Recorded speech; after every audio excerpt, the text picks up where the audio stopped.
ఒకరోజు ఒక పెయింటర్ తన పెయింటింగ్ను ఒక రోడ్డు కూడలిలో పెట్టి దానికి ఒక కాగితం రాసి ఉంచుతాడు. ఎవరైనా ఈ పెయింటింగ్లో తప్పు కనపడితే అక్కడ ఒక మార్కు ఉంచమని రాసుంటుంది.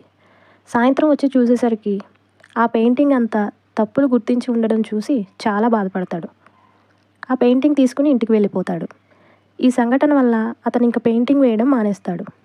నెలలు గడుస్తున్నా అతడు అలా బాధపడడం చూసి అతని తల్లి ఇలా అంటుంది, అదే కూడలిలో ఒక పెయింటింగ్ ఉంచు, కానీ ఈసారి తను చెప్పింది రాయమంటుంది.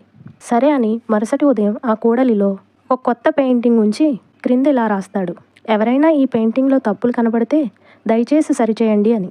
ఆ సాయంత్రం పెయింటరు అతని తల్లి వచ్చి చూస్తే ఉదయం వేసిన పెయింటింగ్ వేసినట్టే ఉంది. అది చూసి పెయింటర్ ఆశ్చర్యపోతాడు.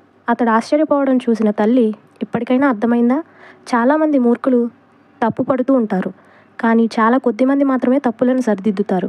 పక్కవారిలో తప్పులు వెతికి వారిని బాధపెట్టడం తప్ప వారికి తప్పులు సరిదిద్దే సమయం కూడా ఉండదు. అలాంటి వారి కోసం నీ సమయాన్ని, పనిని వృధా చేసుకోవద్దు అని చెప్తుంది.